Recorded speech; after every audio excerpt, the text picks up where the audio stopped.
Bienvenue au combat final des petites vues. Dans le coin droit, mesurant 5 pieds 10, portant le fedora et le chandail rouge et vert et ayant semé la peur sur Elm Street dans 8 films, Freddy Krueger. Dans le coin gauche, directement de Crystal Lake, mesurant 6 pieds 5, arborant un masque de hockey, tenant une machette et ayant tué des centaines d'adolescents en chaleur dans 11 films, Jason Voorhees. Let's get ready to rumble! Ben oui, on est rendu au 11e film de la série, ce fameux film qu'on attendait depuis tant d'années, que Sean S. Cunningham désirait faire depuis si longtemps. Alors, c'est Freddy versus Jason. Pourquoi Freddy en premier? Je sais pas si c'est parce que ça se disait mieux que Jason versus Freddy. Sans doute peut-être parce que c'est New Line Cinema qui possédait les droits de tout cela et que Freddy était le plus vieux du groupe finalement. Peu importe, de toute façon, c'est un grand moment quand même dans l'histoire du cinéma d'horreur parce que ces fameuses réunions-là, on les attend, les cinéphiles attendent ça depuis très longtemps. Pas seulement la réunion entre ces deux personnages-là, mais souvent c'est des choses qu'on veut voir, qu'on attend parce que ce sont soit des séries qu'on aime, des personnages qu'on aime. Alors évidemment, cette rencontre-là entre ces deux monstres sacrés du cinéma d'horreur, on a attendu ça depuis longtemps.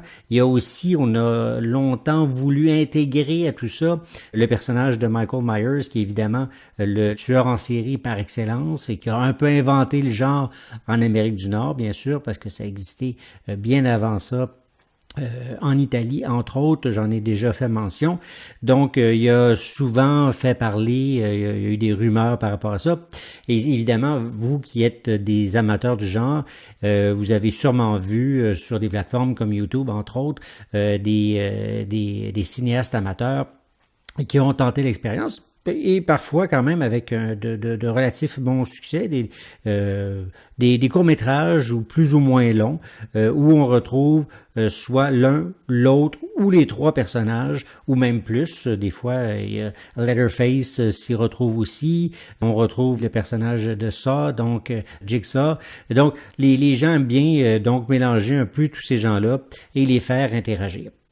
Donc, mais ça, c'est pas nouveau dans l'histoire du cinéma qu'on essaie de recouper un peu ces personnages-là.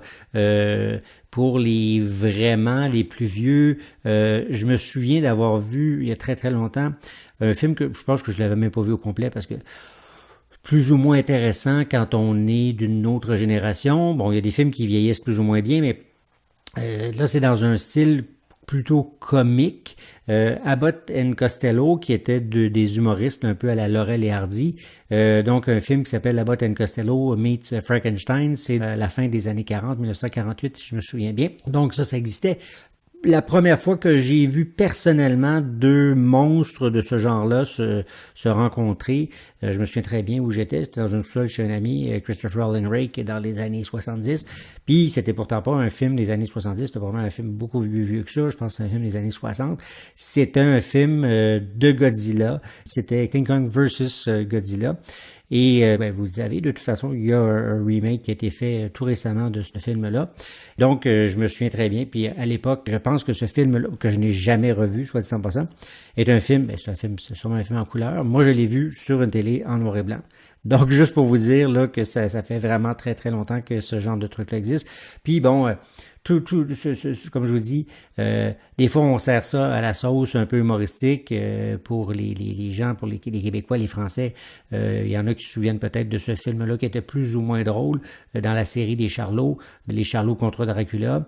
Je l'ai vu une fois parce que c'était pas vraiment très drôle. Puis évidemment, plus proche de nous, ça aussi, c'était un film qui était vraiment très très demandé. C'était la fameuse rencontre, évidemment, entre Alien et Predator. Donc, il y a eu deux films dans cette série-là qui ont été, écoutez, on parlera pas de ça ici parce que c'est pas le but, qui ont eu une certaine popularité, qui ont été plus ou moins aimés. Bon, ça, écoutez, ça, c'est une autre paire de manches. Mais là, ce qui nous intéresse, c'est vraiment ce fameux combat de titans entre Freddy et Jason. Est-ce qu'on a eu droit exactement à ce qui nous était promis? Ben, écoutez, là, ça, c'est une autre histoire. Premièrement, il y en a été question pendant tellement longtemps qu'on avait beaucoup d'attentes. La première déception, ben, il y a eu deux grandes déceptions là, au départ. C'est quand on a annoncé le nom du réalisateur, Ronnie Yu, qui probablement n'est pas un réalisateur d'ici. Bon, ça, en fait, ça c'est pas un problème. Donc, tu sais, quand tu as du talent, peu importe d'où tu viens, ça ne dérange pas. La grande problématique, en fait, venait surtout, le gars avait déjà fait un film d'horreur, là, Bride of Chucky, qui avait quand même connu un certain succès. Ce qui a vraiment irrité les gens, c'est que le gars a carrément dit, sans s'en cacher, qu'il n'avait jamais vu aucun film de la série des Friday 13, ni aucun film de la série des Nightmare on Elm Street. Alors là, tu as comme un léger problème parce que ça a vraiment insulté énormément les fans des deux séries. Je veux dire, parce que là, tu sais que pendant la série parce que je salue les gens qui se joignent à nous de la série de Nightmare on Elm Street, dont pour les gens qui nous écoutent pour l'instant là, de la série des Vendredis 13, on va faire une espèce de récapitulatif de la série des Nightmare on Elm Street. Ça va venir. C'est un peu... comme on l'a déjà dit, c'est pas grave si t'as pas nécessairement de l'expérience quand t'arrives pour faire, mettons, le Part 7, Part 8 ou peu importe, du moment que tu as un certain intérêt, ou du moins, il s'est déjà arrivé, comme par exemple pour le réalisateur du Part 7, qui dit, ben là, c'est bizarre, vous me demandez ça à moi, alors que moi, j'ai jamais fait de film d'horreur, je suis un humoriste un peu, j'ai du monde de l'humour. OK, j'accepte la commande. Par contre, je connais quand même Vendredi 13. Il y en a d'autres qui, n'avaient jamais fait ce genre de film-là, mais ils ont quand même fait leur devoir. Et ils se sont dit, ben, je vais me taper les films précédents, puis je vais me mettre dans le bain. Ça veut pas dire qu'ils vont pas s'approprier la série, puis ils vont pas faire ça un peu à leur style. Ça, c'est correct. Mais lui, Ronnie, il s'est dit, bon, alors moi, je regarde pas ça, puis je fais ça à ma manière. Ben, c'est un peu... moi, je trouve ça un peu frustrant en tant qu'amateur, probablement. Je ne sais pas si c'est votre cas. Peut-être que vous dites, ben regardez, le gars, il arrive avec un œil frais, puis c'est ce qui s'est dit d'ailleurs. Moi, j'arrive avec un œil frais. C'est pas grave. Moi, je prends le scénario, puis je m'organise avec ça. Les personnages existent déjà, puis on verra bien qu'est-ce qui va arriver. Bon, écoutez, sérieusement... Après avoir vu le film et revu le film, parce que je pense que c'est la troisième fois que je voyais le film. Il y a des films de la série que je revois vraiment régulièrement. Celui-là, ça faisait vraiment longtemps que je l'avais pas vu. Je l'ai vu une fois, quand il est sorti au cinéma, je l'ai vu. J'ai acheté le film, je l'ai revu probablement au moment où je l'ai acheté. Et je l'ai revu pour faire cette capsule-là. Donc, c'est pas un film que je revois régulièrement. Je peux pas dire que sa réalisation est mauvaise. Par contre, est-ce qu'il y a de l'amour qui a été porté dans ce film-là? Là, c'est là qu'il y a peut-être un petit bémol. Bref. C'est un peu plate parce que, tu sais, le gars, il profite du plus gros budget qu'on a jamais donné pour un film je sais pas si c'est la franchise, pour la franchise des Nightmares, je sais pas, mais pour les Vendredis 13, pour les Friday 13, ça devait être 25 millions. Finalement, il a réussi à avoir 30 millions. C'est quand même beaucoup de sous. Et bon, il y a eu beaucoup de monde qui ont voulu voir, évidemment, ce combat-là. Donc, c'est pas de l'argent nécessairement qui a été mal investi. Mais par contre, je trouve un peu bizarre le choix des producteurs de se dire, bon, on y va quand même avec ce choix-là, alors que il y a des réalisateurs qui avaient été approchés ou qui ont dit être intéressés. Parmi ces réalisateurs-là, il y en a deux. Il y en a un des deux que vous allez dire, heureusement qu'il n'y a pas touché. Oui et non. Je vais vous dire pourquoi. Le premier, c'est Rob Zombie. parce que on parlera on va parler de la série Halloween un de ces jours, là, sous une autre forme, là, je passerai pas nécessairement un film après l'autre. Rob Zombie, je ne parlerai pas de la série Halloween tout de suite. On a beau dire tout ce qu'on peut médire contre Rob Zombie dans cette série-là. Moi, les films qu'il a fait, c'est des films très graphiques, très violents. On peut dire tout ce qu'on veut à propos de ça. Ce sont quand même des films d'horreur qui sont quand même assez bien réussis. Il faut quand même un public averti, là, je vous le dis tout de suite, là, pour apprécier ce genre de film-là. Puis ils sont pas tous bons, là, ils sont pas tous égaux. Qu'est-ce qu'il aurait pu faire avec ce film-là? Ben, écoutez, il en aurait fait une œuvre à son image. Ça aurait peut-être pas nécessairement été très mauvais. Écoutez, on le sait pas, on l'a pas vu. L'autre réalisateur, et là, c'est là que je me dis, oh là, on a manqué toute une chance, c'est Peter Jackson. Et pour ceux qui ne le savent pas, et peut-être que d'après moi, si vous nous écoutez, c'est parce que vous êtes quand même des amateurs de films d'horreur, mais ça se peut que vous l'ignoriez. Peter Jackson, avant de faire la trilogie du Seigneur des Anneaux, bon, pas juste la trilogie, mais tout ce qu'il a fait par la suite, il a d'abord fait ses classes avec le cinéma d'horreur. Et il a fait des choses assez particulières. Et si vous avez à voir un film de Peter Jackson, je vous en suggère un. Puis peut-être que si un jour on vous parle, Gary, Stéphane ou peu importe qui, de certains films qui sont comme méconnus un peu, ben écoutez, vous devez voir le film Brain Dead, qui est un film de zombies, mais moi je suis pas nécessairement un amateur de zombies, de tous les films de zombies, mais celui-là, écoutez, c'est vraiment très particulier. Et là, vous allez dire, OK, Peter Jackson a gagné des Oscars, puis il a déjà fait ça. Ben, écoutez, c'est parce que c'est pas parce que tu fais tout à coup des films très jolis dans l'herbe que tu peux pas faire d'autres choses. Avant, Sam Raimi en est un exemple aussi, là. Que Sam Raimi qui a fait les Evil Dead, puis après ça, qui fait Spider-Man, puis qui a fait autre chose. Je veux dire, dans la vie, quand tu es un créateur, ça veut pas dire que tu es obligé d'être dans un créneau puis tu peux pas t'intéresser à autre chose, là. C'est pas parce que tu cultives les roses un jour que tu peux pas t'intéresser à la fosse dans laquelle tu creuses pour ensemencer tes graines avant. Donc, voilà. Donc, voilà, ce sont deux réalisateurs qui auraient pu potentiellement réaliser ce film-là. Mais bon, on a préféré le réalisateur Ronnie Yu, qui a pas fait un mauvais travail. C'est juste que son investissement, je le trouve un peu décevant, malgré tout. Avant d'arriver à ce film-là, puis contrairement peut-être aux autres capsules que j'ai faites précédemment, je passerai pas à travers tout le film, à vous résumer le film, etc. Je vais peut-être quelques scènes, mais parce que je me garde une petite portion aujourd'hui spéciale pour vous parler des masques. Je vous avais dit que je parlerai un peu de l'historique des masques. Ça sera le cas aujourd'hui, donc à la toute fin. Ce que je voulais vous dire, c'est que ce qui est intéressant quand même dans ce film-là, c'est que avant qu'on aboutisse à ce fameux film, ça a pris des années et des années et des années, mais ça a pris aussi vraiment beaucoup de scénarios.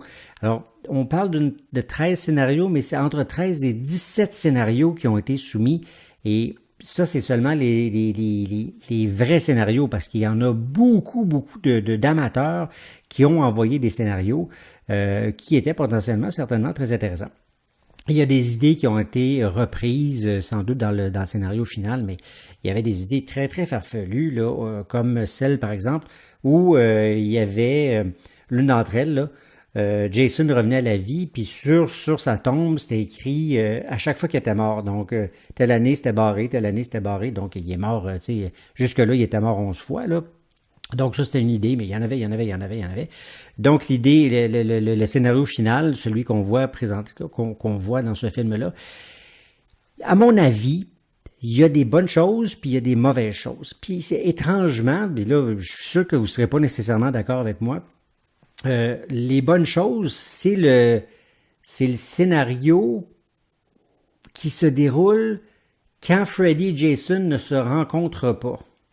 Bon, l'idée de base, vous le savez, c'est que Freddy a été oublié puis oublié parce que, bon, les parents se sont arrangés pour que le nom de Freddy disparaisse, puis que, bon, soit complètement oublié pour que les enfants n'y pensent plus, n'y rêvent plus, etc. Bon, l'idée de base, c'est pas mauvais. Et j'ai bien aimé l'intro, d'ailleurs, soit dit en passant, qui est une très, très courte genèse là, sur le personnage de Freddy. C'était très bien fait. J'ai bien aimé ça. On l'avait jamais vraiment fait correctement. Très bon. Puis, tu sais, de voir Robert Englund sans masque, c'était vraiment excellent. Donc, une bonne genèse du côté du personnage de Freddy Krueger. Puis là, évidemment, on peut profiter du fait que on est chez New Line, donc on a toutes les images d'archives des 8 films précédents. Pour ce qui est de Jason, malheureusement, étant donné que Paramount possède la filmographie des Friday, la bonne filmographie des Friday, à ce moment-là, tout ce qu'on peut faire finalement, c'est de créer une scénette qui, évidemment, nous montre des clichés de Jason qui aurait pu être amusante. Alors évidemment, c'est la fameuse scène où la fille se dénude, va se baigner dans l'eau, puis après ça, elle se retrouve dans le bois et elle se fait tuer. C'est ce qui est triste dans cette scénette-là, qui, en soi, n'est pas nécessairement si mauvaise, c'est que elle est froide. Elle nous donne pas la chair de poule, rien, puis elle nous fait pas rire non plus. Autre point qui me déçoit véritablement, parce qu'on vient de voir une bonne scène avec Freddy, qui le représente bien, puis qui est qui a une origine intéressante, avec Jason, vraiment, l'origine va venir plus tard, dans une scène qui est quand même bien, mais là, c'est grotesque, c'est caricatural, puis en plus, la fille puis c'est pas de sa faute à elle, là, je veux dire, ils ont choisi cette fille-là, là, on a vraiment le droit à une fille des années 2000.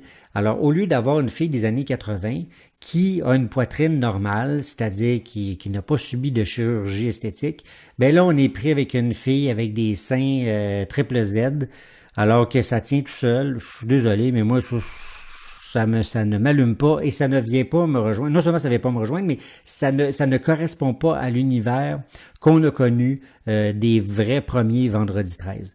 Alors moi, là, tu sais, quand je pense au Vendredi 13 puis que je vois une fille qui va se baigner dans l'eau, je vois une fille normale de ces années-là, puis je veux dire, pour moi, une fille qui va se baigner dans l'eau, je sais pas, mais je côtoie pas ça du monde comme ça. Donc, bref, j'ai été très déçu par cette première scène-là. Donc, voilà. Après ça, là, on comprend pourquoi Freddy, évidemment, a besoin de Jason pour revenir à la vie. Et là, c'est un peu tiré par les cheveux, mais bon, écoutez, il fallait bien qu'on trouve un moyen, une ficelle pour aller chercher Jason et que les deux puissent se rencontrer. Donc, notre ami Jason revient finalement à la vie grâce à Freddy. Et les plans de Freddy marchent plus ou moins bien. Ça fonctionne au début, mais bref, Jason prend toute la place, c'est le cas de le dire. Il commence à tuer tout le monde, mais pas à la manière dont Freddy le voudrait bien. Faut quand même que je vous parle un petit peu des comédiens, en fait des personnages qu'on retrouve dans ce film-là. Je vous parlerai pas de tous les personnages. Simplement pour vous dire que, premièrement, on se retrouve sur Elm Street et bizarrement, au lieu d'avoir l'impression d'être dans un film de Freddy ou même de Jason, parce qu'évidemment là on n'est pas à Crystal Lake, donc on n'a pas l'impression d'être vraiment dans un film de Friday 13. J'ai pas l'impression non plus d'être dans un film de Nightmare à cause des personnages qu'on nous présente. Il y a Laurie, il y a Kia, puis Gibb. J'ai l'impression d'être dans un film d'Halloween. Je sais pas pourquoi, ça m'a donné cette impression-là. En plus, Gibb porte une casquette rouge, puis cette casquette rouge-là, volontairement d'ailleurs, j'ai pu me renseigner là-dessus, le personnage de Gibb qui est vraiment bien joué par la comédienne Catherine Isabelle, c'est un hommage volontaire au personnage interprété par P.J. Soule dans le film original de Carrie. Donc, je suis comme un peu... j'ai comme l'impression de ne pas être à la bonne place. Je suis posé d'être dans un film de Freddy, dans un film de Jason, mais j'ai l'impression d'être dans un film de Michael Myers. Donc, j'étais un petit peu comme déboussolé. Les personnages, comme je vous dis, sont pas mauvais. Puis le personnage de Gibb est très très bon, ben, surtout Catherine Isabelle. Je fais vraiment un petit aparté là-dessus parce que je ferai pas de capsule là-dessus. C'est une comédienne qui a joué dans un film canadien qui s'appelle Ginger Snaps, qui est un film sur les loups-garous, qui est peut-être, à mon avis, un des meilleurs films de loups-garous qui soit. C'est un film qui a été fait ici au Canada. Vraiment à voir absolument. Excellent film. Et ne serait-ce que si vous aimez, entre autres, les génériques d'ouverture, ça, là, je trouve ça tellement dommage qu'il n'y ait plus de générique aujourd'hui, là, qu'on nous montre à peine le titre. Moi, j'aime ça savoir c'est qui fait les films. Je suis un amateur de cinéma et je ne sais même plus qui est le réalisateur. Je sais plus c'est qui le gars qui fait la musique. Je sais pas c'est qui comédien. Je sais plus c'est qui le directeur photo. J'aime ça savoir ça. Je peux plus le savoir. Il faut que j'attende à la fin. Puis même à la fin, des fois, on ne le sait même pas. Donc, puis en plus, on peut profiter d'une bonne bande sonore. Et bref, en tout cas, tout ça pour vous dire que si vous voulez voir une intro vraiment particulière, Ginger Snaps, le film est à voir également, bien sûr, mais c'est à voir. Vous pouvez aller voir sur YouTube là, juste pour voir l'intro. Ça va vous donner le goût de voir le film là, qui est vraiment spectaculaire. Et donc avec Catherine Isabelle, qui est une très très bonne comédienne, qui est dans le film. Je dois vous mentionner que la pauvre Catherine Isabelle a eu beaucoup de difficultés avec le réalisateur. Ils se sont vraiment pas bien entendus sur le tournage parce que dans son contrat, ça stipulait qu'elle n'avait aucune scène de nudité à tourner. Et que, ben, le réalisateur, lui, ben, évidemment, il tourne un film de, Friday Jason, Freddy, là. Et il tenait absolument à ce que Catherine Isabelle tourne une scène nue dans la douche. Et bon, elle a tenu son bout. Elle a bien fait d'ailleurs. Tu sais, un contrat, puis tu te dis, ben non, moi je tourne pas nu. C'est son droit à elle, là. À moins de réussir un truc dans lequel tu la vois vraiment pas nue. Ce qui fait en sorte que la scène de douche que vous voyez au début du film, là, pendant que son chum se fait vraiment plier en deux, là, un lit pliant, ben ce n'est pas elle, c'est une cascadeuse, si on peut dire ça comme ça. Là. Bref, tout ça pour dire que les comédiens sont quand même intéressants. Tu sais, on a Jason Ritter qui joue là-dedans. Jason Ritter qui, pour les intéressés, est le fils de John Ritter, qui jouait dans Three's Company, là, qui est une sitcom très, très connue au Canada et aux États-Unis, entre autres. Il y a Kelly Rowland, évidemment, qui faisait partie du groupe Destiny's Child. Il y a aussi Monica Keene, qui est la comédienne principale là-dedans, qui a joué, entre autres, un des rôles intéressants dans Dawson's Creek. Et évidemment, Freddy Krueger, c'est toujours le Robert Englund qui l'interprète. C'est la dernière fois qu'il va l'interpréter, d'ailleurs, soit dit en passant, dans le remake. Il va laisser sa place à quelqu'un d'autre. Mais ce n'est pas Kane Hodder qui interprète Jason. Vous êtes certainement au courant que ça a soulevé des tollés parce que ce n'est pas lui qui a interprété le rôle de Jason. Et à mon avis, c'est une erreur. Moi aussi, je crois que c'est une erreur que ce ne soit pas lui qui interpréterait le rôle. Ça aurait pu, en fait, être lui. Parce que, bon, il l'interprétait très bien, là. Bon, peut-être juste dans le 8 que je trouve qu'il était moins dedans, là. Mais ça aurait pu être quelqu'un d'autre en fait, que Ken Kisinger. Pourquoi? D'abord, première des choses, c'est pas de la faute à Ken Hodder, c'est pas lui parce qu'il était pas disponible ou quoi que ce soit. Il était intéressé à faire le rôle. Ça, on règle ça en partant. Deuxième chose, ça, au moins pour une fois, c'est pas de la faute au réalisateur, parce que le réalisateur, lui, il arrive, là, d'Asie, puis il dit, ok, ben c'est lui qui fait le rôle d'habitude. J'ai pas de problème. Je suis prêt à l'engager. Je m'occupe pas du casting. Si vous voulez que ce soit lui qui le fasse, donc c'est pas de sa faute à lui. Non, c'est de la faute aux producteurs. Les producteurs, ils ont dit, on est dû pour un changement. OK, oui, je suis d'accord avec ça. Moi, j'ai aucun problème avec le changement. Si dans les autres films de Friday 13, on a eu d'autres gars qui ont fait Jason, puis qui ont fait une bonne job. Sérieusement, moi, je veux dire, j'aime bien Kane Hodder, là, je trouve qu'il a fait un bon travail. Mais personnellement, j'ai pas vraiment de problème avec les gars qui ont interprété Jason avant lui. Sérieusement. Lui, c'est parce qu'on l'a identifié au personnage parce qu'il l'a interprété 4 fois.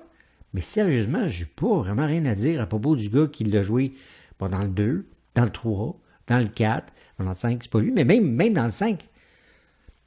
Sérieusement, Ken Kisinger, bon, il y a un lien avec Friday 13, c'est que il a remplacé Kane Hodder dans une scène du 8, puis il était cascadeur aussi dans le 8, donc il a fait une scène là, avec Kane. C'est pas de sa faute à lui non plus, là. Mais il est pas bon. Sérieusement. Il y en a qui l'aiment, là. Ils ont voulu un gars qui est plus grand, parfait, tu sais, pour qu'il soit, tu sais, massif, là. Il est plus grand. Kane Hodder mesure 6 pieds 2, puis lui mesure 6 pieds 5. Puis Freddie mesure, l'interprète Robert Englund mesure 5 pieds 10. Est-ce que c'est pour ça? Je sais pas. Puis le pauvre Ken Kessinger, il a posé la question, est-ce que vous voulez que j'interprète Jason comme Kane? Tu sais, la même manière qu'il se déplace, qu'il prend un genre de souffle après avoir fait ses meurtres. Non, ils ont dit, joue-les comme tu veux. Mais malheureusement, Ken Kessinger, de la manière qu'il joue, moi, personnellement, j'aime pas ça du tout. Je l'aime pas, je le trouve pas crédible, je le trouve pas épeurant, rien du tout. Donc, toutes les scènes dans lesquelles il est, je le trouve pas bon. Vraiment pas bon, pas épeurant pour dessous. Pour moi, c'est le Jason le moins épeurant de toute la série. De toute la série. Puis c'est plate parce que là, c'est le combat contre Freddy. Fait qu'à chaque fois que je le vois, je le trouve pas épeurant. Qui se promène dans le champ en feu, mais je le trouve pas épeurant. Il se ramasse devant un jeune. Ça a l'air d'un bonhomme dans le champ, de faire peur aux corneilles. Sérieusement, je sais pas, oui, il est très massif, mais il est mini-tête, le gars. Ça marche pas. Je n'aurais jamais fait ce choix-là. Comme je vous dis, ça n'a rien à voir avec le gars, là. J'ai rien à voir, c'est pas contre lui, j'en ai rien contre lui. Mais il joue pas bien, puis ça fonctionne pas. Donc, à chaque fois que je le vois apparaître à l'écran, j'attends. J'attends que ça se passe, puis je trouve ça plate. Je trouve ça vraiment plate. Et c'est dommage, parce que moi, ce que j'aime le plus dans le film, c'est les relations avec les jeunes, puis à chaque fois que les jeunes rencontrent ou bien Freddy ou bien Jason.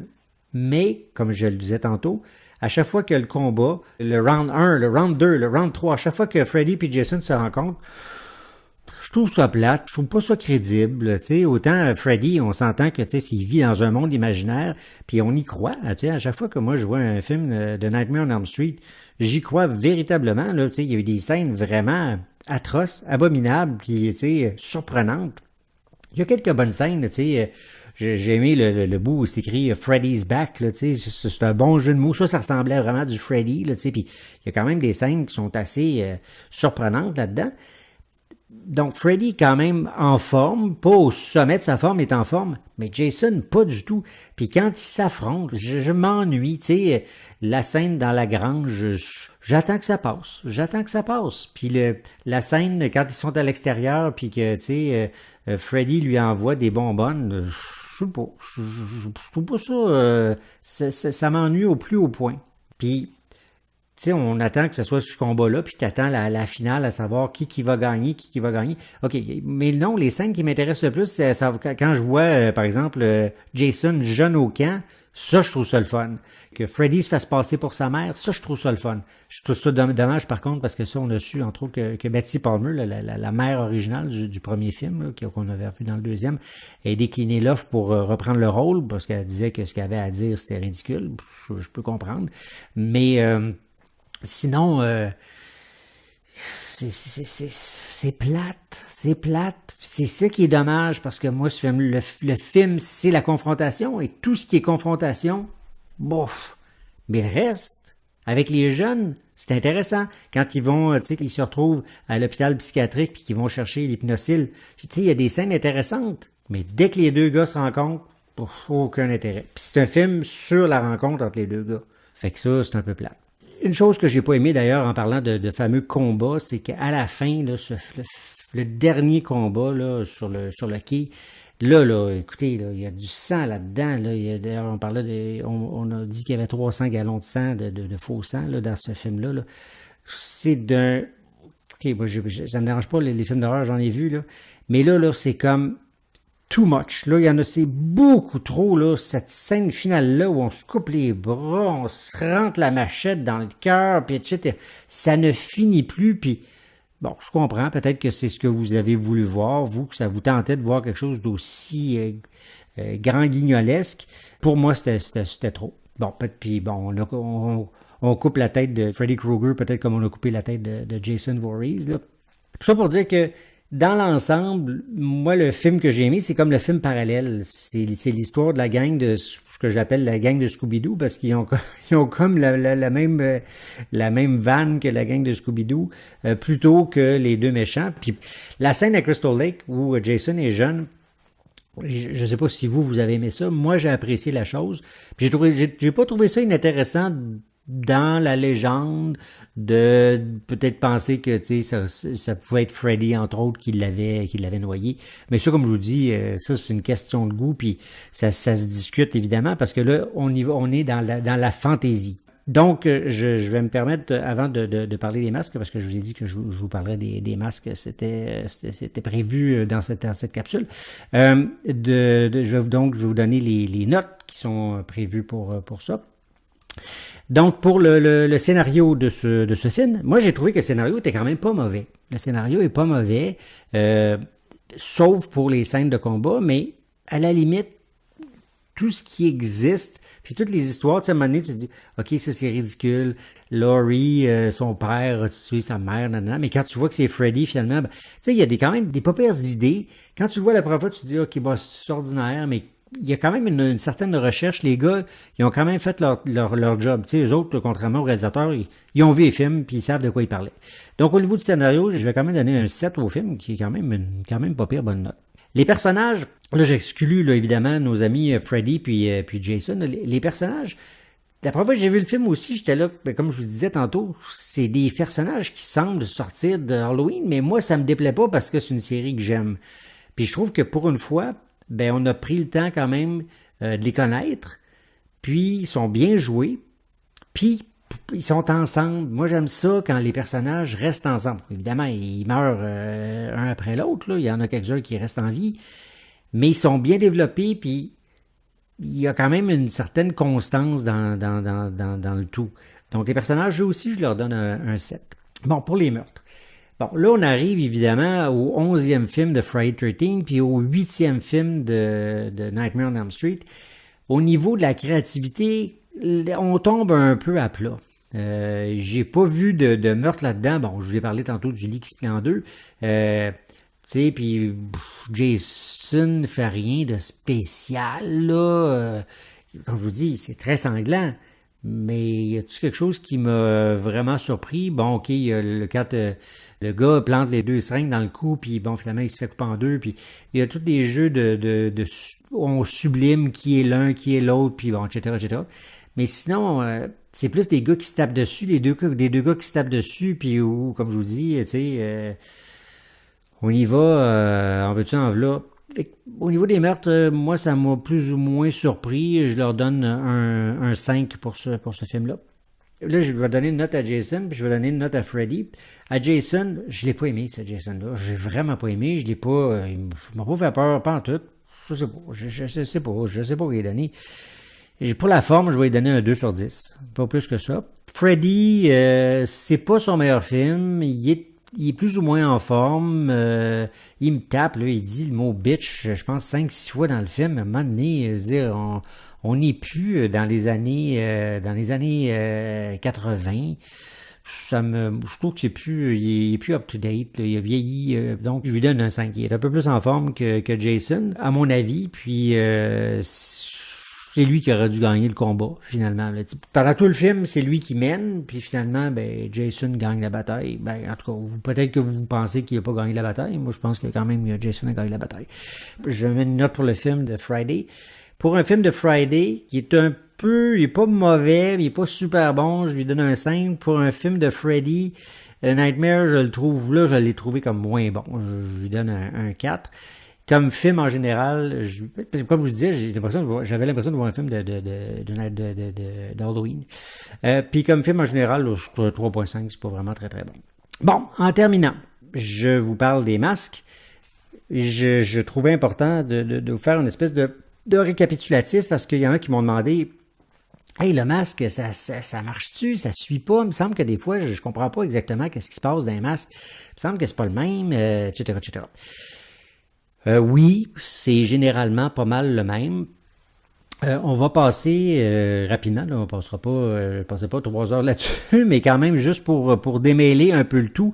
Ben évidemment, premièrement, vous savez, dans le premier, on oublie que Jason n'est pas là, donc c'est lui, ben il est là, mais il est tout petit. Dans le deuxième, alors là, il porte son fameux sac de patates que Ginny va lui enlever à la fin du film. Ben soit dit en passant, si j'ai une chose à dire, c'est que ce fameux sac de patates-là, la première fois que je l'ai vu, j'ai pas tellement apprécié la chose. Puis, en le revoyant, je trouve finalement que c'est peut-être quand même assez épeurant, ce fameux sac de patates-là, parce que tu n'as aucune idée de qu'est-ce qu'il y a en arrière de ça. Puis, tu sais, c'est quand même un objet qui est très, très simple. Donc, des fois, là, dans la simplicité, ça peut être quand même assez épeurant. Donc, évidemment, il n'y a plus rien à se mettre sur la tête. Notre pauvre ami Jason, ben, il est un peu amoché, donc il va vouloir se cacher le visage. Ce qu'il ne réussit pas à faire tout de suite, évidemment, dans une partie du troisième film. Fait qu'il se promène sans masque. Donc, c'est là, on ne voit pas son visage. Est-ce que j'ai besoin de vous rappeler que l'apparition du masque de Jason revient à mon ami Shelly, oui, le maudit Shelly, qui va avoir au moins servi à quelque chose de positif dans la série. On se souvient qu'il avait apporté une boîte de patentes, de gadgets, de masques, là. Pourquoi il y avait un masque de gardien de but avec lui, je sais pas. Mais chose certaine, c'est que quand Jason va tuer Shelly, ben Shelly, lui, il portait un truc de plongée sous-marine puis un masque de hockey. Je sais pas pourquoi c'était quoi le mélange des deux, là. Mais grâce à Shelly, donc Jason va porter un masque de gardien de but qui, évidemment, va le démarquer depuis ce jour-là. Alors, là, on peut peut-être le voir. Le masque a donc 3 marques rouges. Il y en a une qui est juste au-dessus sur son front, puis sur ses joues. Et plus le film va avancer, évidemment, plus le masque, évidemment, c'est normal, va se salir parce qu'il y a quelques confrontations avec certaines personnes. Puis, principalement, il va salir après sa bataille avec Chris à la fin du film. Puis, on s'appelle que Chris, bien évidemment, va y sacrer un petit coup de hache sur la tête, ce qui fait en sorte que le masque va rester abîmé pendant les prochains films, évidemment. Dans le film suivant, dans Final Chapter, le masque il est presque identique. Ce que les gens ont remarqué, puis ce qu'on peut remarquer, c'est que la fameuse endroit où la hache, évidemment, a brisé le masque, il y a un peu plus de sang que dans le Part 3. Et plus le film va avancer, plus le masque va s'abîmer, c'est un peu normal. Et on va remarquer que les marques rouges sur les joues vont disparaître. Puis au-dessus du front aussi, là, la marque rouge va un peu disparaître également. Mais en plus, Jason, pendant le film, pendant ce quatrième film-là, va recevoir un coup de marteau. Et à ce moment-là, on va remarquer que le masque, autour de l'œil, le masque va craquer. Dans la cinquième partie, bien évidemment, là, on sait que là, c'est pas Jason, que c'est le tueur, c'est Roy, qui va utiliser une réplique du masque. Les marques, là, ils sont pas rouges, ils sont bleus. Donc, évidemment, là, c'est là qu'on comprend que c'est pas le même. Mais vous remarquerez que quand Tommy a des hallucinations, si vous êtes capable de passer à travers le film, parce que surtout pendant que Tommy a des hallucinations, parce qu'il est tellement mauvais comédien, vous allez remarquer que Jason porte un masque presque similaire au film précédent. Donc, on a quand même fait une suite logique à tout ça. Quand on arrive dans le Part 6, alors là, le masque, qui est presque similaire à celui qu'on a vu à la fin du Part 3, il est un petit peu plus rond, puis pour une raison que j'ignore, on peut remarquer, là, si vous êtes vraiment très visuel, là, que les fixations sont en cuir plutôt qu'en plastique. Puis le masque va être abîmé dans le film quand le shérif va lui tirer une balle dans l'eau du masque. Et puis évidemment, à la fin du film, le masque est brisé ici, là, parce que la balle, le moteur tourne puis ça brise le masque. Dans le film suivant, Part 7, évidemment, le masque il a un peu pourri parce qu'il a été longtemps sous l'eau. Là, il y a une partie qui est manquante puisque ça a été coupé dans le film précédent. La seule chose qui est un peu bizarre, c'est que là, on n'a pas respecté le fait qu'il y avait un trou de balle qui avait été tiré par le shérif dans le film précédent.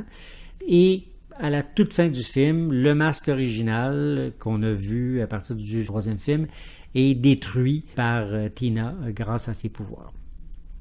Ensuite, dans le film suivant, alors là, c'est dans le part 8. Alors là, évidemment, on s'entend que le masque n'existe plus. Le masque qu'on a connu à partir du troisième film n'existe plus. Alors, que se passe-t-il? Comment peut-on retrouver un masque? Ben, ça prend un tata. Il y a toujours un maudit tata. C'est Jim, dans ce cas-ci, qui veut faire peur à sa blonde avec un masque de hockey. Je suppose qu'il l'a retrouvé. Le masque, il en a acheté un. Il l'a fait, je sais pas trop. Il l'a peut-être gossé lui-même. Là, le masque, vous allez remarquer, est un petit peu plus jaune, que les marques rouges sont pas nécessairement au même endroit. Il a peut-être, je sais pas, il a fait ça après avoir vu le film, puis il se souvenait pas exactement c'était où. Puis le masque, évidemment, à la fin du film, est complètement abîmé quand le personnage de Rennie va asperger Jason de matière toxique. Dans le film, là, évidemment, là, on change. C'est quand Paramount abandonne le tout à New Line Cinema. Là, on a rendu à Jason Goes to Hell. Alors, Jason, dans ce cas-ci, porte le même masque que dans le film New Blood. Le masque, il est comme, on dirait qu'il fait un avec sa peau, là. Et puis à la fin du film, le masque, là, évidemment, est couvert de... Oui, ben vous le savez, là, il est couvert de terre parce qu'il se ramasse complètement à la terre. Puis il est craqué de partout, là. Puis notre ami Freddy va prendre le masque puis l'amener sous la terre. Ensuite, là, ce qui est important de savoir, ce que les gens peut-être ne savent pas, c'est que dans la lignée, dans la temporalité, c'est que le film suivant, Part 9, c'est Freddy contre Jason et non pas Jason X. Jason X vient après Freddy versus Jason. Donc, dans le fameux film, comme je vous disais, dans le film avec Freddy, Jason, il y a un masque qui est tout neuf, qui ressemble à celui du troisième film. Il est un petit peu plus sale. Puis évidemment, à la fin du film, ben, étant donné que Freddy, l'a un peu confronté, ben, il y a plusieurs lacérations sur le fameux masque de Jason. Là, après ça, ben là c'est le cas de Jason X. Puis dans ce cas-ci, il porte un masque qui rappelle le masque abîmé qu'on a vu dans Part 7. Le masque qui est plus carré. Puis à la fin du film, ben, le masque est détruit, évidemment. Puis là, vous le savez, là, il devient comme un cyborg avec un masque tout neuf. Et à la toute fin du film, le masque va disparaître au fond de Crystal Lake. Puis évidemment, dans le reboot, là, dont on va parler à notre prochaine chronique, ben, le look va être similaire à celui de Freddy contre Jason, puis il respecte évidemment celui du Part 3. Je voulais absolument, en terminant, remercier un de nos très très fidèles abonnés, Frank Colombo, qui m'a fait parvenir une copie d'un film que je voulais voir depuis très très très longtemps, qui s'appelle Alone in the Dark. Il voulait montrer que l'usage du masque de hockey n'était pas nouveau, qui existait avant Friday 13, sauf que j'ai vérifié, puis c'est difficile de déterminer qui a copié quoi, parce que Alone in the Dark, ça a été filmé avant Friday 3, à l'automne 1981, plutôt qu'au printemps 82. Ça, c'est Friday 13 Part 3D qui a été fait en 82. Mais le problème, c'est que Friday 3D est sorti une semaine avant Alone in the Dark. Donc, c'est pratiquement impossible que les gens de Friday 13, qui quand même se sont vraiment servi de plein de références dans le cinéma, est copié dans ce cas-ci l'idée de Alone in the Dark, là, dans laquelle on voit un masque de hockey quand même pas très très longtemps, mais ça aurait effectivement pu, c'est un drôle de hasard quand même que dans la même année, deux films d'horreur avec des tueurs en série se retrouvent avec un masque de hockey. Mais évidemment, Jason le porte vraiment durant tout le film. Si on voulait parler de plagiat, puis encore, là, il faudrait le faire avec le personnage de Humongous là, dans le film The Road Warrior, parce que le film a été tourné en 1981, il est sorti en décembre 81, sauf que la première fois qu'on a pu le voir aux États-Unis, c'est au printemps 1982. Donc, il faudrait, tu sais, que les gens l'aient vu, puis... En tout cas, bref, tout ça n'est pas impossible parce que si vous regardez le personnage de Humongous là, dans certaines scènes, moi, personnellement, je trouve que ce personnage-là a vraiment des traits assez similaires avec Jason. Surtout le personnage interprété par Kane Hodder plus tard, là, mais il il y a le masque de hockey, bien sûr, mais il n'y a pas de cheveux en arrière, quelques petits cheveux épars, en tout cas. Mais ça, c'est l'idée que je pense que. Mais est-ce qu'on l'a copié? Est-ce qu'on l'a vu? Est-ce que quelqu'un a eu l'idée? Est-ce que quelqu'un a pas voulu le dire qu'il avait vu le film, puis il a dit, hey, oh, ça serait le fun qu'on ait un masque de hockey, en tout cas, bref. Moi, je pense qu'il n'y a pas de copie. La seule ressemblance que je trouve que Jason a, moi je trouve que la seule chose, c'est qu'il ressemble au personnage de Slott dans The Goonies quand il n'a pas son masque. Personnellement, moi je suis bien de la misère quand Jason n'a pas son masque. Je le trouve pas très épeurant. Mais ça, c'est très personnel parce que moi, les personnages de monstres, j'ai pas vraiment ça me fait pas vraiment peur des monstres, en fait. À part le personnage peut-être de Alien. Puis quand c'est vraiment très très grotesque, comme mettons le personnage du frère siamois dans The Basket Case, ou encore le personnage du bébé dans Eraserhead, parce que là c'est tellement grotesque et dégueulasse, c'est dégoûtant en fait. C'est pas tout ça pour dire que j'aime mieux quand Jason a son masque, je le trouve beaucoup plus épeurant. C'est pour ça. Mais en général, quand Jason, quand il porte son masque qui ressemble généralement à celui du Part 3, je suis généralement satisfait. Puis la plupart des interprètes de Jason ont fait un très bon boulot, là, à part celui malheureusement du Freddy contre Jason. On arrive au fil d'arrivée, en effet, parce que dès la prochaine capsule, ben on parle du Friday 13, le reboot. Donc, c'est le dernier film en liste. On attend toujours ce fameux spécial 40e anniversaire qui n'a jamais eu lieu, qui serait le 13e film. Moi, je pense que on doit terminer cette série-là avec un 13e film. Mais bref, on n'en est pas encore rendu là. Nous, notre travail, ce sera de vous parler de ce dernier film. Soyez là, on vous attend parce que à cette occasion-là, on va parler du 12e film, bien sûr, mais on va faire un récapitulatif. Je vais vous dire tous mes films préférés dans l'ordre. Et puis, il y a bien des gens qui m'ont demandé aussi quelles sont mes filles préférées, puis aussi mes scènes préférées, mes personnages préférés, les personnages que j'aime pas, etc. Fait qu'on va faire un récapitulatif de tout ça. C'est à ne pas manquer. À très bientôt.